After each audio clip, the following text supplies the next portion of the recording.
Older adults face emotional and sensory challenges such as powerlessness, hopelessness, sensory deprivation, and sleeplessness, which can significantly affect their quality of life. Pleasant day to all. This is Dr. Mai, your gerontological nursing lecturer. In this video, I'm going to discuss about coping interventions for older adults. Gerontological nursing emphasizes holistic interventions tailored to individual needs to promote coping and well-being, to further assist our older adult patients and help them to achieve the highest quality of life despite some limitations. The need to understand their situations and how we can help them deal with every challenges will be a great tool to achieve our goal. Let's talk about coping interventions for powerlessness and hopelessness. Okay. For powerlessness, we can do first enhancing autonomy. This will facilitate opportunities for older adults to make choices in their daily care and activities, no matter how small, to restore a sense of control and reduce feelings of helplessness. Encouraging participation in decision making will help to counteract the loss of control that often lead to powerlessness. Another is therapeutic communication and listening. This will build trust through empathic, non-judgmental listening, allowing them to express their feelings openly. Acknowledging their emotions helps validate their experiences and reduces isolation. And then we can also do goal setting and encouragement. This will assist in setting small, achievable goals that give a sense of accomplishment and boost self-esteem. Celebrate progress to help them regain confidence in their capabilities. And then we can do also support and advocacy. We can advocate for patients' needs and preferences within the healthcare team and family, ensuring their voice is heard and respected. Providing support networks through family, friends, or community resources will also help improve social connectedness and empowerment. Now, how about coping interventions for patients' hopelessness? Okay, we can do this by first establishing therapeutic relationship. Okay, building a trust or the nurse-patient relationship that is very important for patients. So to make them feel that they are safe in sharing their distress and for us also to understand their psychosocial needs. We can also do short-term goal setting. This will help the patient identify and focus on manageable, realistic goals to instill hope for the future and a sense of purpose.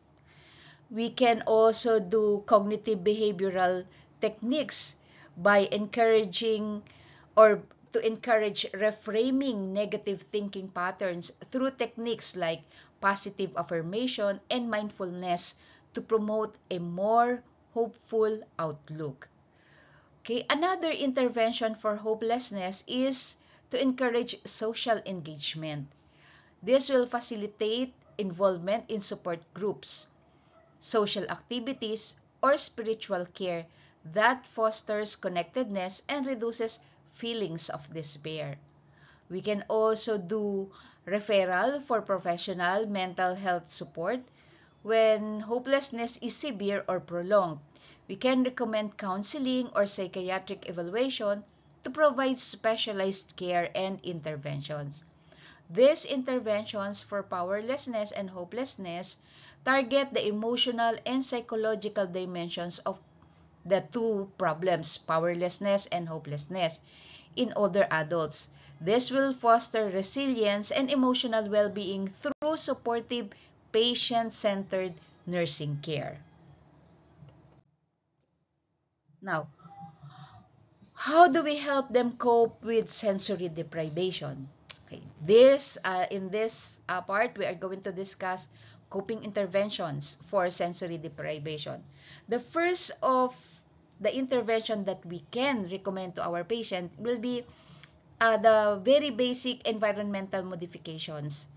Under environmental modifications, this will create a safe well-lit and stimulating environment, which will help compensate for decreased sensory inputs.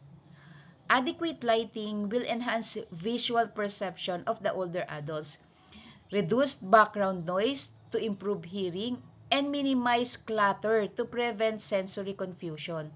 Using familiar objects and pictures can also stimulate recognition and comfort. Another intervention will be use of sensory aids. Encouraging the use of assistive devices such as hearing aids or glasses or magnifiers and tactile stimulators will be very important. Regular maintenance and proper use of these aids will improve sensory function and will enable better communication and interaction with the environment. Okay, the last one is the engagement activities. Okay, active participation in social and cognitive activities will help counteract sensory deprivation.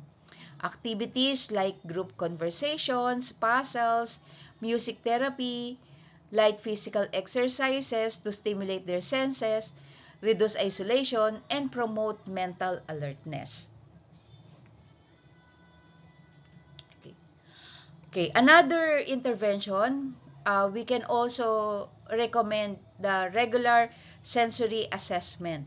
Okay, regular sensory assessment will include routine evaluation of vision, hearing, taste, smell, and touch to ensure early identification of sensory impairments, especially if those are still starting. This will allow timely interventions, adjustment of aids, and referral to specialists if needed to prevent further decline.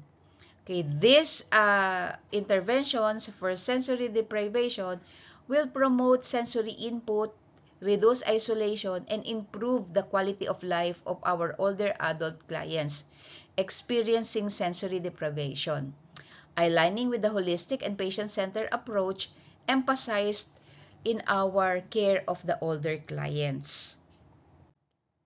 And then the last will be coping interventions for sleeplessness. Okay, the first intervention will be the sleep hygiene education. We can educate older adults on maintaining consistent sleep-wake schedule, avoiding naps late in the day, and creating bedtime routines that will signal the body to prepare for sleep. Advise them also to avoid caffeine, alcohol, heavy meals, and nicotine close to bedtime, as these things can interfere with falling or staying asleep. Okay. Relaxation techniques. Okay, we can introduce relaxation methods such as deep breathing exercises, progressive muscle relaxation, yung ating mga guided imagery or calming music before bedtime. Okay, these techniques will help reduce physical tension and quiet the mind, facilitating easier sleep onset and better sleep quality. Environmental modifications. Okay, we can create a sleep-friendly environment by ensuring a quiet, dark, comfortable room with a suitable temperature. Minimize disturbances like loud noises and bright lights, and consider using white noise machines or earplugs if needed to promote uninterrupted sleep. Addressing underlying causes will be done through pwedeng assessment of pain, medication side effects, if there are any, or if the patient is experiencing depression, and other medical conditions that may disrupt sleep, and collaborate with healthcare providers to manage these issues effectively. Adjusting medication timing or treating pain can significantly improve sleep quality. These interventions address behavioral, environmental, and physical factors contributing to sleep deprivation among our elderly patients, promoting restorative sleep and overall well-being. Okay. Coping interventions should integrate physical, emotional, social, and spiritual dimensions using a patient-centered, culturally sensitive approach to enhance resilience and improve the quality of life of our older adult clients. That concludes my discussion about coping interventions for problems encountered by older clients.